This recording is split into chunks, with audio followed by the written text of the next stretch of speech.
purpose of this video is to show how a Shopify user can connect their ZAP POST account to their Shopify account. When the user installs ZAP POST via their Shopify account, they'll be asked to sign up and create an account. When they create an account, they'll be asked what paper stock they want to use, what plan they want to use, and they'll be asked for some company information like their name and address. Once they've then logged into their ZAP POST account, they'll need to head over to Settings and API Consumers. From here, they'll want to add a new consumer.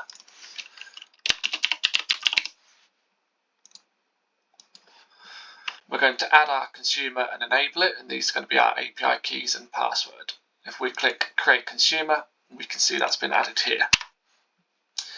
From here, the user will want to go to API keys,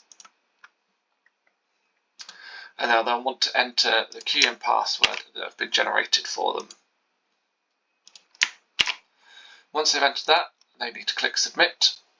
They'll get confirmation that the keys have been updated.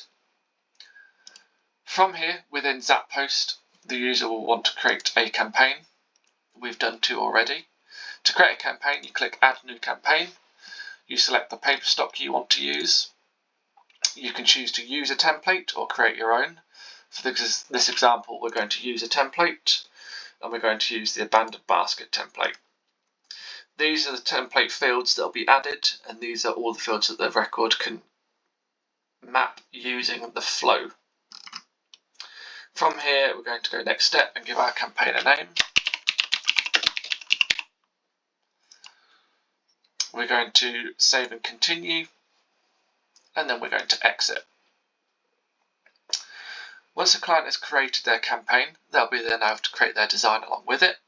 When creating a design, they can add static images, dynamic images, text, QR codes, and they can upload their own fonts. When designing a campaign, the client can choose their image and upload it. Designs will automatically save, or we can save them manually. Clients can also edit the back of their design.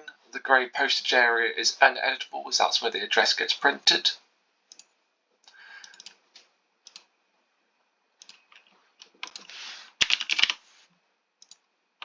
And we now have a saved design for this campaign. In order to receive data to this campaign, the client can go to Flow, and they'll need to create a new workflow.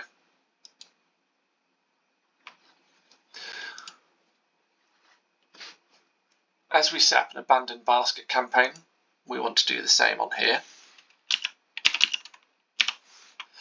So we're going to choose that customer abandons their checkout. We're then going to decide that we want to wait for a couple of days before this is sent in. So we're going to add a wait step and say that we want to wait for 2 days. After that step, once we've waited 2 days, we're then going to say that we want to send a ZAP. So they select ZAP POST and send ZAP. From here, the client will then be asked to add whatever variables they need to their design. Some of these variables are mandatory, and they'll be known to the client if they try and click Save. From here, we're then going to start mapping the details. So customer ID, we will map to ID.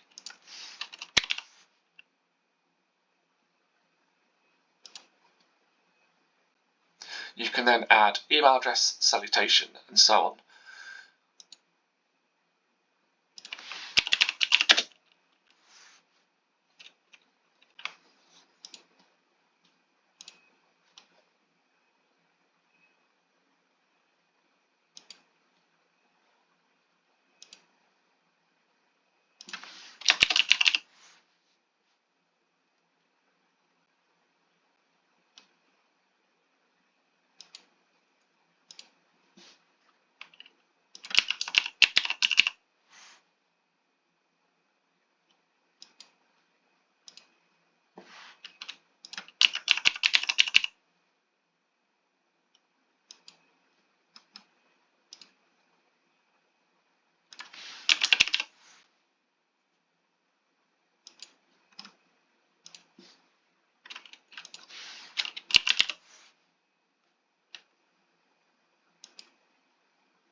These are all the mandatory fields that we've selected.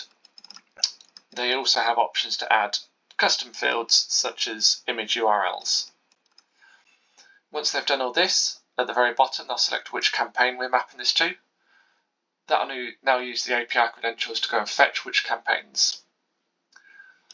These are the campaigns we've got here. This is the one I've already set up, so Shopify test. And we can see that they can include these variable images as well if they like, and a basket link. They're not required. Once I've done that, I'm going to hit save and get confirmation that the flow has been updated.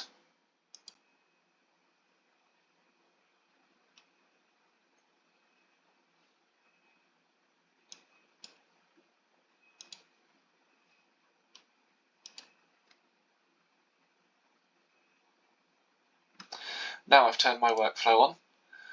Whenever I get a client that abandons their checkout, we'll wait 2 days. We'll then pull the recipient data from Shopify and create and send a ZAP.